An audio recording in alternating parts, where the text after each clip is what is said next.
우리 함께 기도하고 말씀 함께 나누도록 하겠습니다. 사랑해 주님 감사합니다. 귀한 수요일 저녁 저희들 하나님 이 자리 가운데 하나님의 말씀을 나눌 수 있도록 인도해 주시고 함께 해 주신 것 감사합니다. 이제 어느덧 2020년 마지막 을 다가가고 아버지 하나님 이 끝마치는 시점 가운데에서 우리에게 주시는 이사야서를 통해 하나님 우리에게 무엇을 말씀해 주시고 또 그 말씀 가운데 우리가 무엇을 깨닫고 살아야 하는지를 오늘 이 시간을 통해서 알기를 원하오니 하나님 방송을 통해서 말씀을 듣는 우리의 성도님들 또 성령 하나님께서 함께 해주시고 또 난해한 부분이 있으면 하나님 그 부분도 쉽게 잘 알 수 있게 하나님 들려지게 그들의 귀가 열려질 수 있도록 성령 하나님 이 시간 가운데 함께하여 주시옵소서. 마치는 시간까지 주님께서 함께해 주실 것을 믿사옵고 살아계신 예수 그리스도 이름으로 간절히 기도합니다. 아멘. 우리 옆 사람에게 한번 인사하시도록 하겠습니다. 방송을 보시는 우리 성도 여러분들 우리 함께 옆 사람을 보시면서 이렇게 인사하시도록 하겠습니다. 해피 뉴 이어. 새해 하나님 복 많이 받으세요.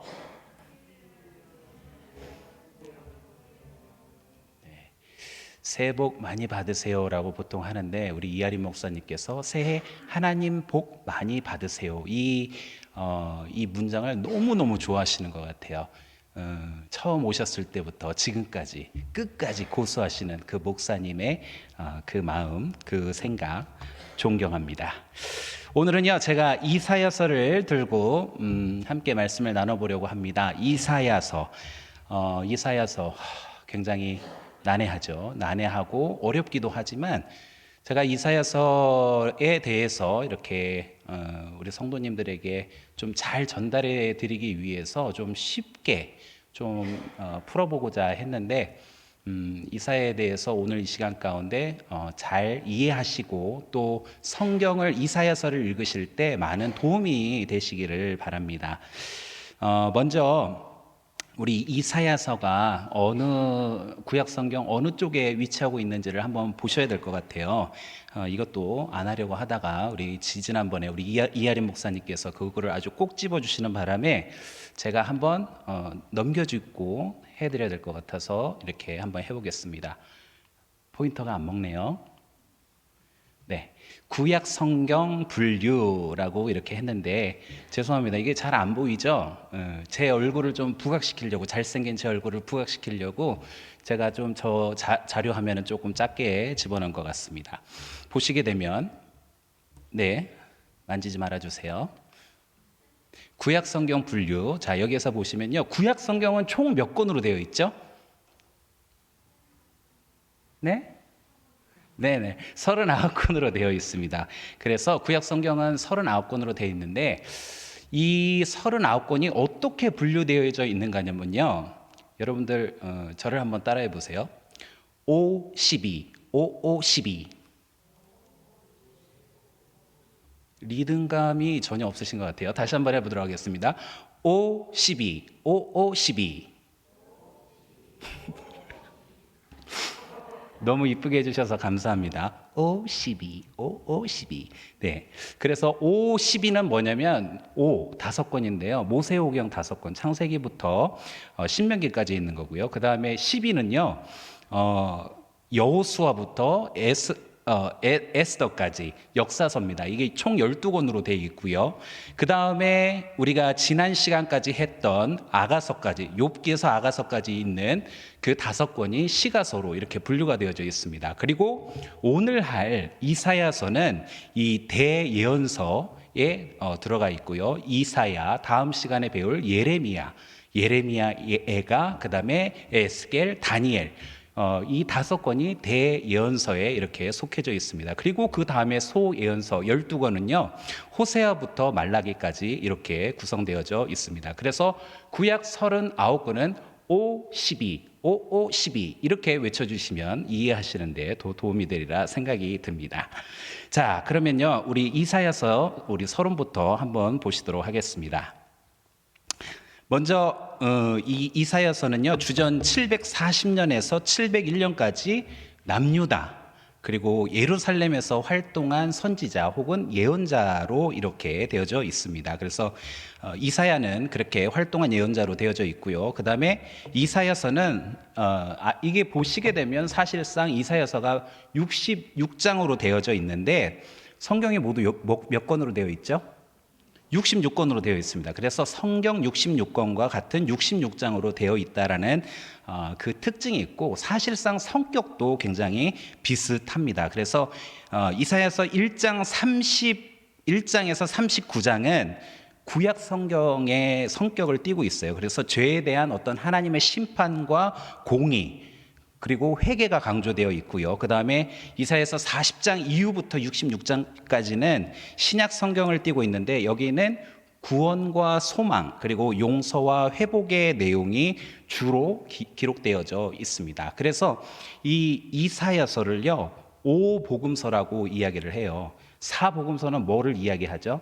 마태복음, 마가복음, 누가복음, 요한복음인데 이 이사야서도 이 신약 성경에 굉장히 많이 인용이 되었다라고 해서 5복음서, 5번째 복음서다. 이사야서가 그렇게 불릴 만큼 문학성이 뛰어난 책으로 그렇게 인용이 되어지고 있습니다. 두 번째, 이게 서론이고요. 우리 두 번째로 이사야에 대해서 간략하게 한 4가지를 보실 텐데요. 먼저 이 이사야의 뜻은요. 여호와는 구원이시다라고 하는 의미를 가지고 있습니다. 뭐라고요? 여호와는 구원이시다. 한번 따라해 보겠습니다. 여호와는 구원이시다. 그렇습니다. 그래서 이 이사야라는 뜻은 여호와는 구원이시다라는 의미를 가지고 있는데 사실상 아까 이야기한 대예언서, 대선지서 5권 뭐라고 이야기했죠? 오늘 시작하는 이사야, 다음 주에 시작할 예레미야, 그 다음에 예레미야 에가, 에스겔, 다니엘 이 5권 모두가요 사실상 주제는 여호와는 구원이시다라고 하는 동일한 전체의 주제이기도 하다라는 것입니다. 나번의 목적을 보시게 되면요, 이 이사야서에 대해서 이 이사야서가 쓰여진 목적에 대해서 보시게 되면 자기 백성을 위한 하나님의 구원은 오직 은혜로 말미암는다는 사실을 가르치기 위함이라는 것입니다. 그리고 다번 주제를 보시면 국제 정세가 어려운 때 다른 나라를 의지하지 말고 오직 여호와만을 믿고 의지하기. 그래서 이 이사야서를 잘 읽어보시면 그러니까 나라가 어렵고 힘든 가운데서 더욱더 하나님을 의지하고 나아가야 하는 왕이 하나님을 믿지 못하고 그 가운데 하나님을 믿지 못하는 그 결과로 결국은 멸망해 가는 그러한 모습들을 우리가 이 이사야서를 통해서 볼 수가 있습니다. 그래서 이 이사야서의 주제가 어려운 때 다른 나라를 의지하지 말고 오직 여호와만을 믿고 의지하기. 그래서 이사야서를 읽으실 때는 이 주제를 마음 가운데 염두에 두시고 읽다 보시면 이사야서를 조금 더 충분히 이해하실 수 있는데 도움이 되실 거라 생각이 듭니다. 그리고 라번 구조에 대해서 한번 보시게 될 텐데요. 잘 보이시나요? 우리 화면으로 보시는 분들은 아마 잘 보이실 거라고 생각이 듭니다. 그래서 이 구조는요, 아까도 말씀드렸듯이 이사야서는 1장부터 몇 장까지요? 39장까지, 그리고 40장부터 66장까지 이렇게 나눌 수가 있습니다. 그 가운데 1장부터 12장은 유다와 예루살렘에 대한 어떤 심판의 말이라고 이렇게 나와 있고요. 그 다음에 13장부터 23장은 이방 민족들에 대한 심판의 말이 그 장 가운데 들어가 있는 것을 볼 수가 있습니다. 그래서 이 이방 민족들에 대한 심판의 말, 이거를 조금 유식하게 이방 신탁, 히브리어로는 마사라고 하는데요. 이방 신탁. 이전에 제가 어떤 신탁에 대해서 한번 말씀을 드린 적이 있는데요. 이 신탁이라는 것 다시 한번 말씀을 드리자면요. 이 신탁이라는 것은 하나님의 말씀을 전달하는 것, 하나님의 예언이 그 장소에 도달하는 것, 이것을 우리가 신탁이라고 이야기를 합니다. 그래서 13장부터 23장까지는 이방 민족들에 대한 하나님의 심판의 말씀, 그 심판의 말씀이 임했다라는 것을 그 장 가운데 보실 수가 있습니다.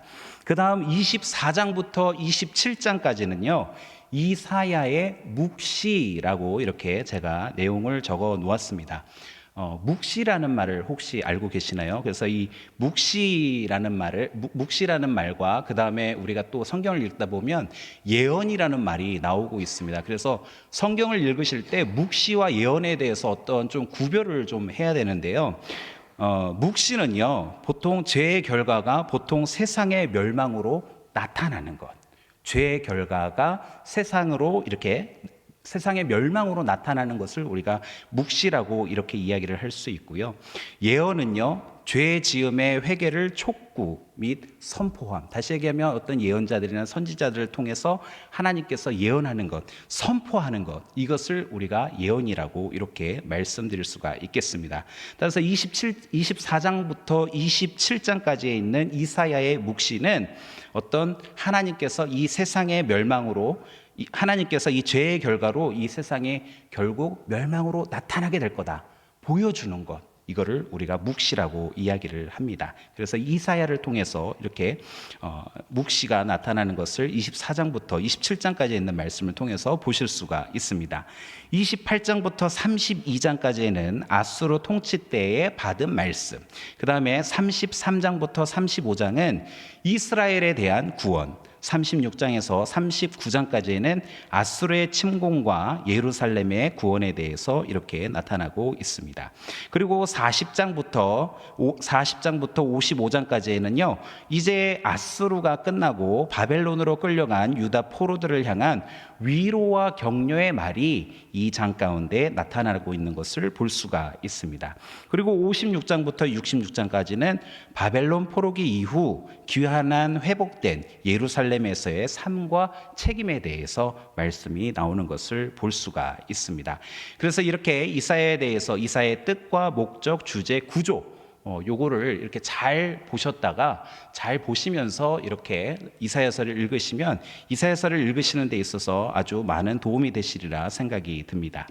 그 다음 세 번째, 이사야서의 배경에 대해서 한번 말씀을 드리도록 하겠습니다. 이사야서의 배경은 먼저 이렇게 기억하시면 좋을 것 같습니다. 현재의 대적 아수르가 있고요. 그 다음에 미래의 대적, 미래의 이 남유다에게 다가올 이 대적인 바벨론이 있다라는 것을 마음 가운데 염두에 두시고 읽다 보시면 굉장히 읽는 데 도움이 되시리라 생각이 듭니다. 그리고 이 아수르까지가 나타나 있는 게 1장부터 39장, 그 다음에 40장부터 66장까지가 그 바벨론에 대한 이야기가 이렇게 쓰여져 있습니다. 그래서 이사야는요, 우시야 왕이 사망한 해, 우시야 왕을 비롯해서 요담, 아하스, 히스기야, 이렇게 네 왕 시대에 걸쳐서 60년간 활동을 하게 됩니다. 그래서 이 신아수르 제국이 강대국으로 부상하면서 그들의 팽창 정책으로 서서히 침략의 기운인 맴돌 때 그렇게 이사야서가 이렇게 되어진 것을 볼 수가 있습니다. 이 이사야서의 배경을 이해하기 위해서 세 가지를 한번 보셔야 될 텐데요. 첫 번째, 이사야서의 36장에서 37장은 어떻게 남유다가 아수르의 침공을 막아냈는가, 이거에 대해서 이사야 36장 39장까지에 있는 말씀은요, 아하스의 아들 히스기야 왕 때의 사건을 다루고 있는 것을 볼 수가 있습니다. 사실상 이 이사야서는요, 선지자 이사야와 히스기야 왕의 이야기다, 그게 주다라고 말해도 과언이 아니라는 것입니다. 그래서 히스기야 왕이 반아수르 정책을 폈기 때문에 이번에는 아수르 왕 산헤립이 유다 왕궁을 침공을 하게 됩니다. 그래서 이 아하스 왕가는 대조적으로 그 믿음의 사람인 히스기야는 기도로 부르짖으면서 이 여호와 하나님을 의지함으로 또 사내립을 물리치고 또 아수르로부터 가까스로 위기를 모면하게 되는 것을 볼 수가 있습니다. 그래서 이 남유다가 아수르의 침공을 막아낼 수 있었던 것은 이 히스기야 왕이 하나님 앞에 무릎 꿇고 기도함으로 나아갔다라는 것, 이러한 절대 신앙이 그의 마음 가운데 있었기에 이 남유다가 아수르의 침공을 막아낼 수 있었다라는 것을 말씀드릴 수가 있겠습니다. 그 다음에 두 번째로 보시게 되면 39장에서 39장이 아니고 38장에서 39장은 이제 아수르에 이어서 바벨론이 앞으로 남유다를 침공하게 될 내용에 대해서 이해를 하시면 더 좋을 것 같습니다. 그래서 히스기야의 어떤 이 치명적인 병이 기도로, 그래서 기적적으로 치유되고 생명이 연장되는 것을 우리가 이 본문의 38장과 39장에 있는 말씀을 통해서 보실 수가 있습니다. 그래서 당시 신생 도시 국가였던 바벨론 왕 무로닥 발라단이 그 히스기야 왕의 어떤 그 회복을 축하하는, 병이 나은 것에 대해서 왕이시여 축하합니다. 그 병에 대해서 왕이 이렇게 낫게 돼서 우리가 너무 감사합니다. 축하합니다라고 하는 그런 사절단을 보내게 되는데, 이 히스기야는 이들에게 어떠한 실수를 범하게 되냐면 국가의 보고를 다 보여주는, 여기에 뭐가 있고 여기는 뭐가 있고 여기는 뭐가 있다라고 하는 그러한 어리석은 행보를 하는 것을 보여주고 있습니다. 이에 이사야 선지자는 결국 바벨론이 히스기야의 후손을 침략할 것을 예언을 하게 된다라는 것입니다. 세 번째 40장은요, 이제 미래의 남유다가 바벨론에게 포로로 끌려가 이유를 내다보면서 회복을 주실 것을 예언을 합니다. 그래서 이 사건을 전환점으로 40장 이후부터는 바벨론 왕국을 배경으로 바벨론 포로 생활과 또 미래의 구원과 해방과 예루살렘을 중심으로 한 왕국의 건설의 메시지를 전하며 새 하늘과 새 땅의 어떤 종말론적 새로운 미래를 예언하는 것을 볼 수가 있습니다.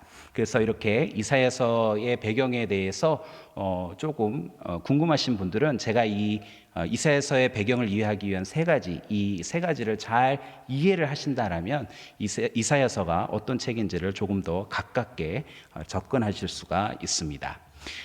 네 번째로 보시게 되면요, 이 이사야서에 나타난 주요 내용들이 있습니다. 가본을 보시게 되면 약자가 살아야 예배가 산다라고 제가 이렇게 적어놨는데, 이사야서 1장 10절로부터 17절까지에 있는 말씀의 주제로 이렇게 제가 써놨습니다. 그래서 14절로부터 15절에 있는 말씀을 보시게 되면, 내 마음이 너희의 월삭과 정한 절기를 싫어하나니 그것이 내게 무거운 짐이라. 내가 지기에 곤비하였느니라. 너희가 손을 펼 때에 내가 내 눈을 너희에게서 가리고 너희가 많이 기도할지라도 내가 듣지 아니하리니 이는 너희의 손에 피가 가득함이라.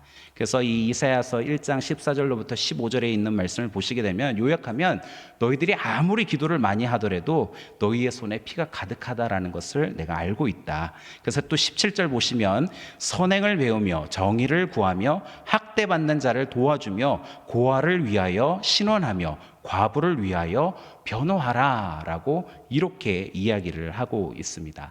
다시 얘기하면 당시에 있는 남유다 왕국의 사람들이 하나님 앞에 예배 드리는 것은 굉장히 잘 했던 것으로 보여집니다. 그러나 예배와 삶은 동떨어진 삶을 사는 것으로 이렇게 보여집니다. 그래서 당시의 예배 문제는 정의의 부족, 다시 얘기하면 사회에 관심이 전혀 없었다라는 것입니다.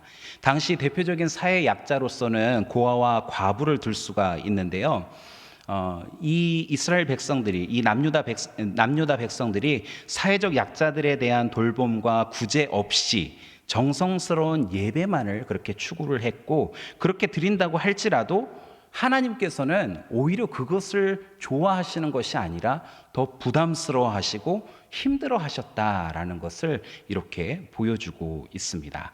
그래서 우리가 예배 가운데 나아오고 예배 가운데 살아갈 때, 그 하나님께서 우리에게 주신 말씀대로 우리가 비로소 살아갈 때 하나님께서는 우리를 통해 기뻐하시고 또 우리의 삶 가운데 또 우리를 통해 하나님 앞에 영광 돌리게 하신다라는 것을 꼭 기억하시기를 부탁드립니다. 자, 두 번째 주요 내용입니다. 이사야의 부르심에 대해서 한번 보셔야 될 텐데요, 이사야 6장에 기록되어져 있습니다. 이사야 6장 8절 말씀에 보시면 이런 말씀이 있어요.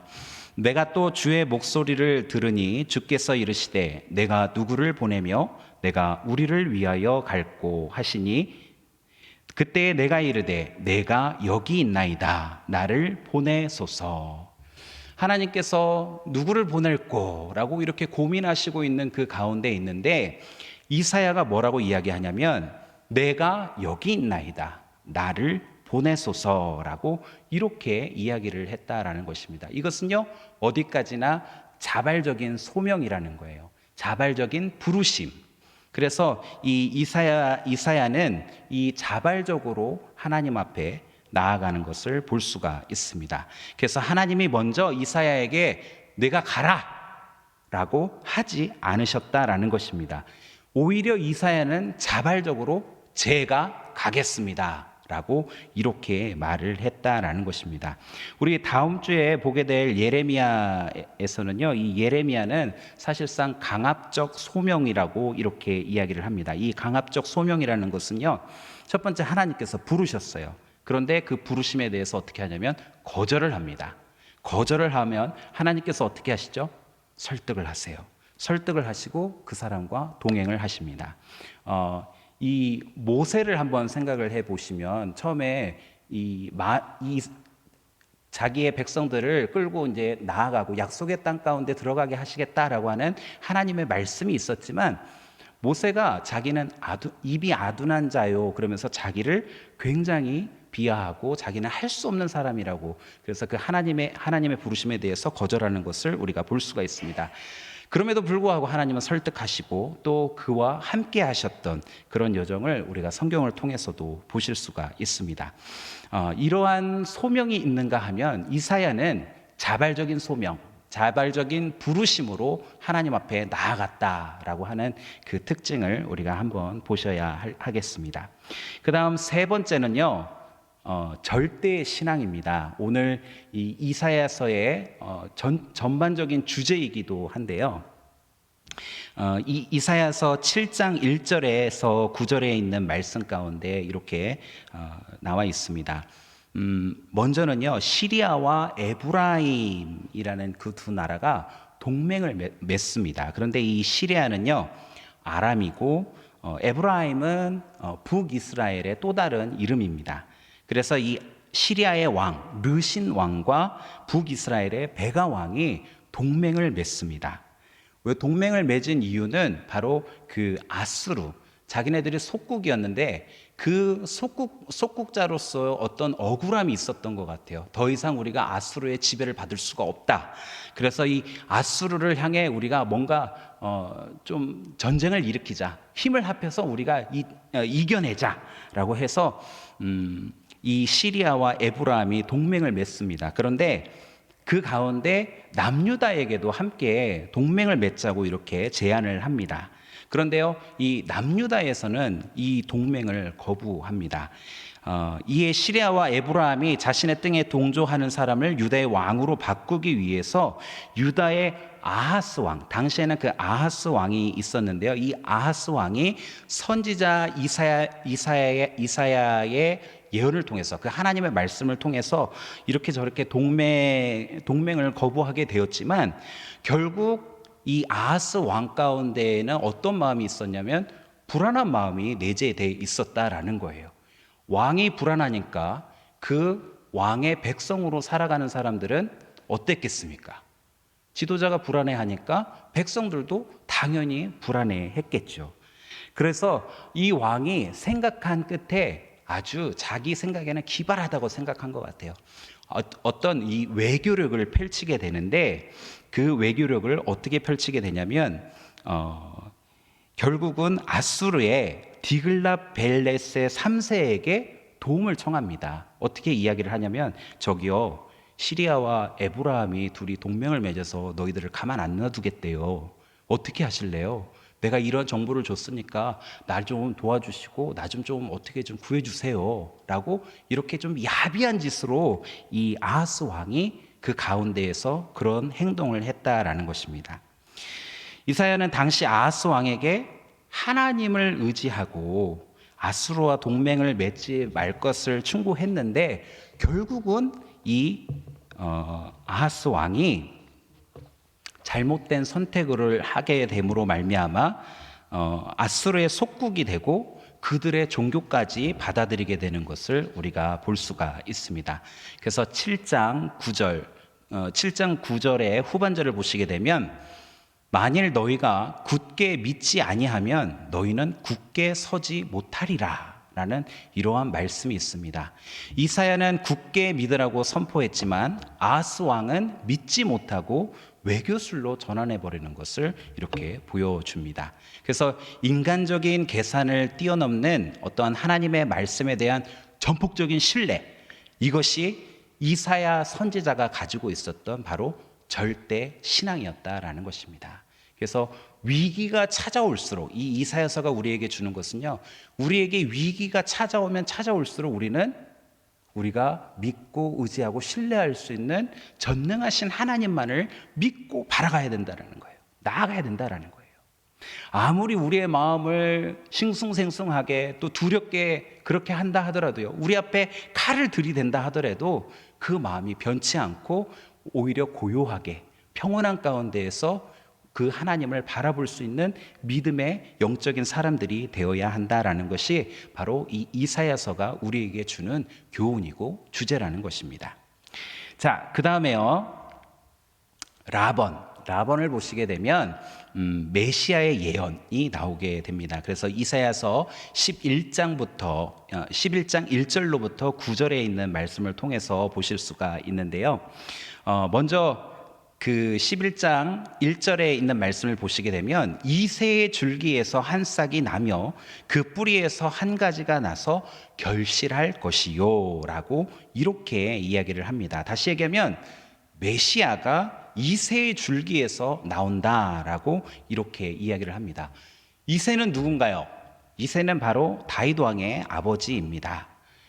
다윗의 왕조를 통해서 하나님께서 새로운 사람을 통해 세워 나가시겠다라고 했는데, 이제 그것이 아니라 새로운 통치자는 이새의 후손, 다윗의 아버지인 이새의 후손에서 나올 것이라고 이렇게 말하고 있다라는 거예요. 그게 뭔 차이입니까? 뭔 차이가 아닐 수도 있어요. 그런데 이 이야기는 뭐냐면, 그간 이 남유다의 왕들을 통해서 하나님께서 굉장히 실망을 많이 하셨던 것 같아요. 믿음의 백성인 줄 알고 하나님을 끝까지 신뢰하고 따라올 줄 알았던 왕들이 별 볼 일 없었다라는 거예요. 그래서 하나님께서 어떠한 결정을 내리셨냐면 새롭게 다시 시작하겠다라고 하는 의미입니다. 그래서 이새의 줄기, 다시 그 처음부터 내가 시작하겠다라고 하는 그런 의미가 있습니다. 그래서 이 예시야의 예언 1, 2, 3, 4번을 보시게 되면은 이상적인 왕은 다시 원뿌리로 돌아가서 새롭게 시작하겠다라고 하는 그런 의미를 담고 있다라는 것을 기억을 하시면 되겠습니다. 그 다음에 마번을 보시게 되면요, 이사야서 40장부터 55장까지 우리 이 하나님의 종의 노래에 대해서 나오고 있는 것을 볼 수가 있습니다.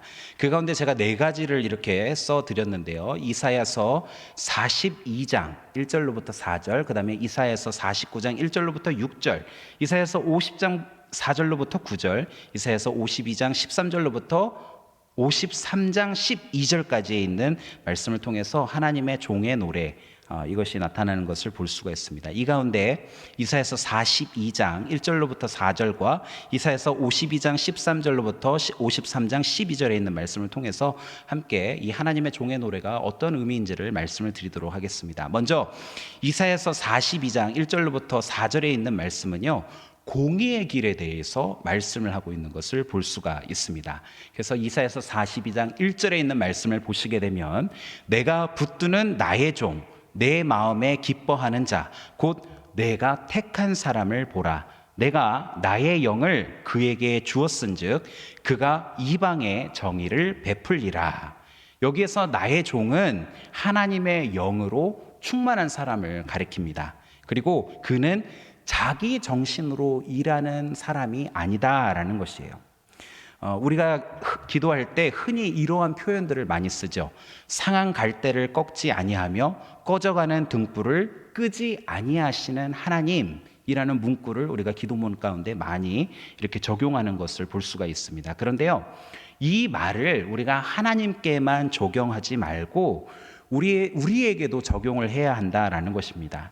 우리도 주변의 상한 갈대를 꺾지 말고 꺼져가는 등불을 끄지 않는 믿음의 사람이 되어야 된다.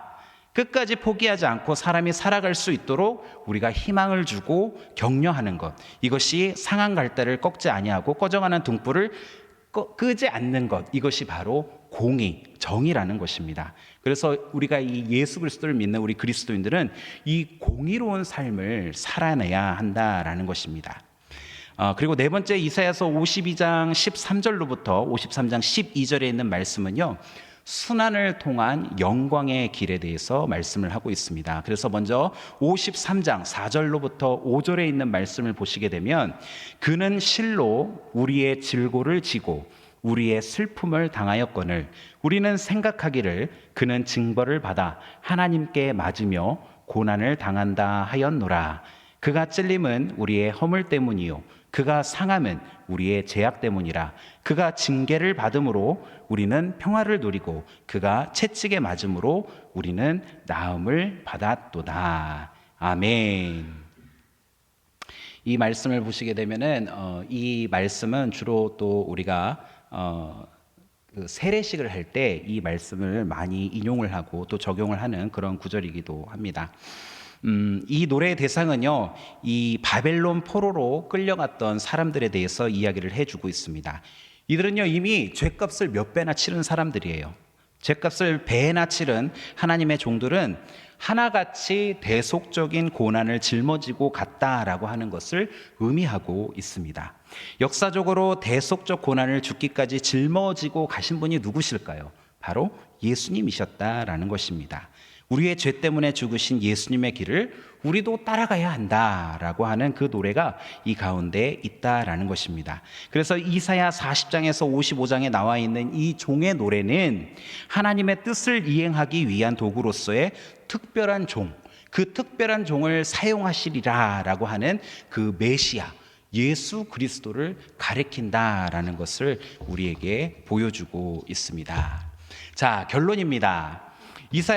이사야가요, 궁중에서 왕과 귀족 계층들에게 사역을 했다라고 하면요, 동시대에 함께 활동했던 선지자가 있습니다. 바로 미가 선지자인데요, 이 미가 선지자는요, 일반 서민들에게 사역을 했다라고 합니다. 그래서 8세기 때 북이스라엘에서 활동했던 다른 선지자들도 있었는데 그 가운데는 아모스와 호세아도 있었다라는 것을 기억을 하시기를 바랍니다.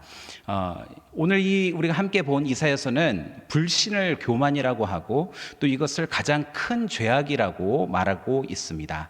이사야는 하나님의 백성들이 이방 나라들과의 쓸데없는 동맹 정책에 개입하지 말고 오직 하나님의 약속의 말씀을 신뢰하는 그 가운데 조용히 기다리며 하나님이 행동하시도록 온전히 맡겨야 함을 강조하고 있다라는 것입니다. 다시 얘기하면 아까도 제가 말씀드렸듯이 하나님께 대한 절대 신앙, 이사야 선지자와 같은 그런 절대 신앙으로 우리가 삶을 살아야 한다라고 이야기해 주는 것이 이사야서가 가지고 있는 주제이고 오늘 우리에게 주시는 교훈이기도 하다라는 것입니다. 이사야서 오늘 30장 15절에 있는 말씀에 주 여호와 이스라엘의 거룩하신 이가 이같이 말씀하시되 너희가 돌이켜 조용히 있어야 구원을 얻을 것이요 잠잠하고 신뢰하여야 힘을 얻을 것이거늘 너희가 원하지 아니하고. 그래서 우리가 이사야를요 절대 신앙의 예언자라고도 이렇게 부릅니다. 그래서 이사야서 7장 9절 말씀에 만일 너희가 굳게 믿지 아니하면 너희는 굳게 서지 못하리라 하시니라라고 이렇게 이사야서 7장 9절에 있는 말씀을 통해서 이야기를 해 줍니다. 이사야가 유대 전승에 따르면 후에 어떻게 순교했는지에 대해서 나오고 있다라고 합니다. 히스기야 다음 왕인 그 므낫세 왕에 의해서 이사야는 톱으로 반쪽으로 잘려서 순교했다라고 이렇게 전해지고 있습니다. 하나님에 대한 절대 신앙자 이 이사야가 어떻게 순교했는지, 그의 믿음이 어떠했는지 이 순교의 내용만 봐도 우리가 짐작할 수가 있습니다. 우리가 이런 이사야의 순교까지는 못 가더라도 하나님에 대한 믿음, 우리가 믿고 있는 하나님, 우리 안에서 내주하시고 역사하시는 그 성령 하나님의 음성을 따라 오늘 하루도 또 내일 하루도 내년도에도 힘차게 살아가시는 저와 여러분들이 다 되시기를 주의 이름으로 간절히 축복합니다. 우리 함께 기도하겠습니다.